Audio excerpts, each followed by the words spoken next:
આ જે અત્યારે હાલ હું ઊભો છું તે સભા મંડપનો ઉપરનો ભાગ છે અને અહીંયા કુલ આપણને 4 સભા મંડપ જોવા મળે છે. આ જે મુખ્ય ગુંબજ છે જ્યાંથી આપણે સીડીઓ દ્વારા વાવની અંદર પ્રવેશ કરી શકીએ છીએ અને આ જે ગુંબજ છે તે 12 પિલ્લરો ઉપર ઊભો રાખવામાં આવેલો છે.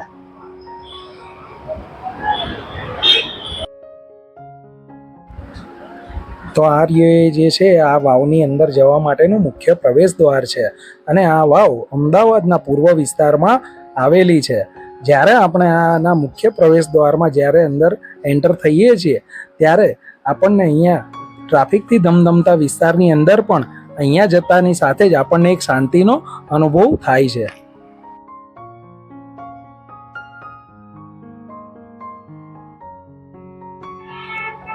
તો મિત્રો અત્યારે હાલ હું આવ્યો છું જેઠાભાઈની વાવ કે જે અમદાવાદના ઈસનપુર વિસ્તારમાં આવેલી છે.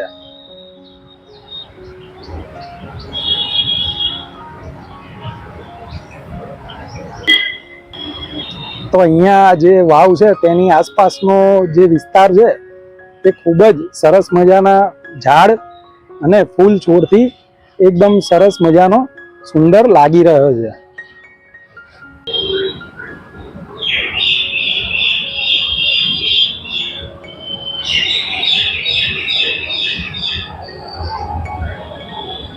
આ વાવનું બાંધકામ વર્ષ 1860માં જેઠાલાલ જીવનલાલ મુળજીએ કરાવ્યું હતું.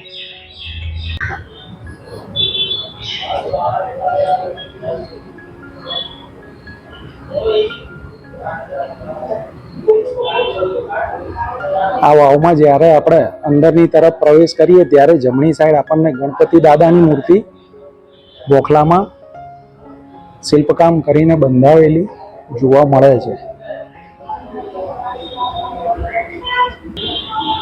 અને તેની સામેની જે તરફ આપણને બીજા અન્ય દેવી દેવતાઓની પણ મૂર્તિ અહીંયા જોવા મળે છે.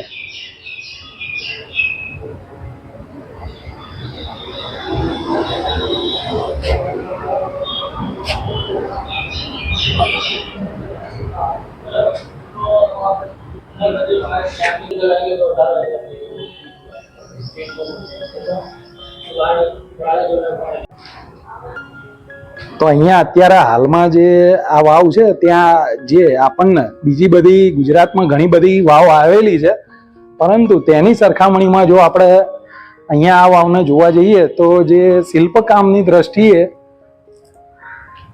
એટલી બધી તેના જેટલી ખાસ નથી, પરંતુ અહીંયા ખૂબ જ સાદું શિલ્પકામ કરવામાં અહીંયા આવેલું છે તે આપણે જોઈ શકીએ છીએ. અને અહીંયા ઘણા બધા ગોખલાની અંદર જે મૂર્તિઓ કોતરણી કામ કરીને રાખવામાં આવી હતી તે પણ અત્યારે હાલના સમયમાં ખંડિત થઈ ચૂકેલું છે.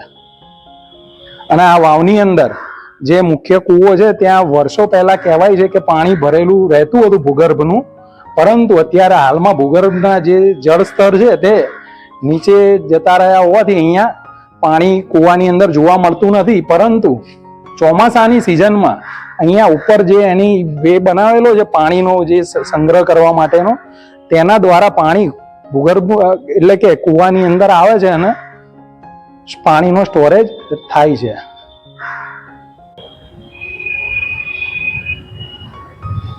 તો આ વાવમાં આ પગથિયા દ્વારા આપણે નીચે કૂવા સુધી પહોંચી શકાય છે.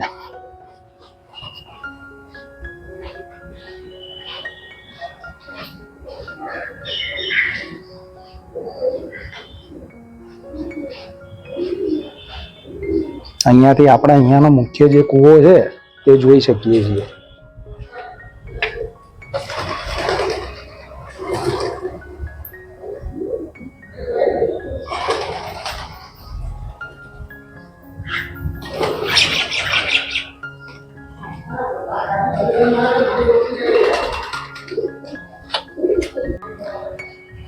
આ વાવની લંબાઈ 291 ફૂટ અને પહોળાઈ આશરે 22 થી 24 ફૂટની આપણને અહીંયા જોવા મળે છે.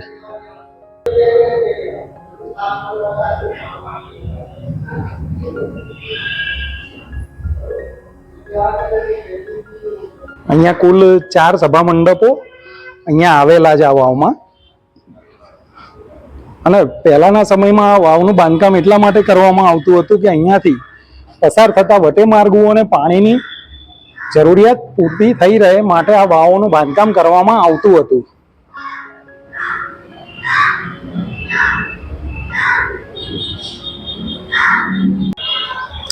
આ 2017 થી 2018 આ વાવને ભારતીય પુરાતત્વ સંરક્ષણ વિભાગ દ્વારા સુરક્ષિત કરવામાં આવેલી છે અને આ વાવને એક રાષ્ટ્રીય મહત્વનું સ્મારક પણ જાહેર કરવામાં આવેલું છે. અત્યારે હાલમાં આ જે વાવ છે ત્યાં વરસાદ એટલે કે ચોમાસાની સિઝનમાં જે પાણી આવે છે તેનો સ્ટોરેજ એ પાણીનો એ રીતે અહીંયા કેનાલ બનાવવામાં આવેલી છે કે તેના દ્વારા આ કેનાલ દ્વારા પાણી એકત્ર થઈને આ વાવના કૂવામાં જાય છે અને અહીંયા પાણીનો સ્ટોરેજ થતો હોય છે.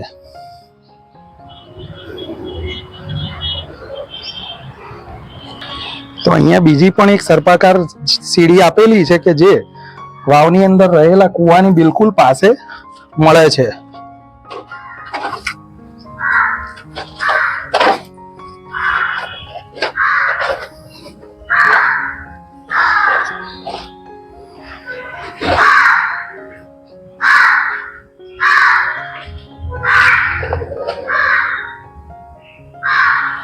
અને આ જે કૂવો છે તે વર્તુળાકાર છે અને આ વાવમાં ફક્ત એક જ કૂવો આવેલો છે. બીજી વાવમાં આપણે જ્યારે જોઈએ બીજી વાવો જે અમદાવાદ કે ગુજરાતમાં આવેલી છે ત્યાં તમામ વાવોમાં આપણને 2 કૂવા જોવા મળતા હોય છે.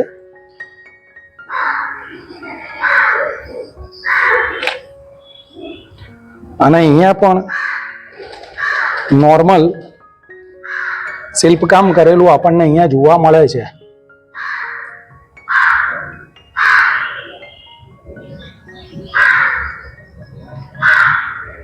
તો મિત્રો આજના વિડીયોમાં બસ આટલું જ. અને જો તમને મારો આ વિડીયો પસંદ આવ્યો હોય તો લાઈક, શેર અને સબસ્ક્રાઇબ જરૂરથી કરજો. ત્યાં સુધી આપ સૌનો ખૂબ ખૂબ આભાર.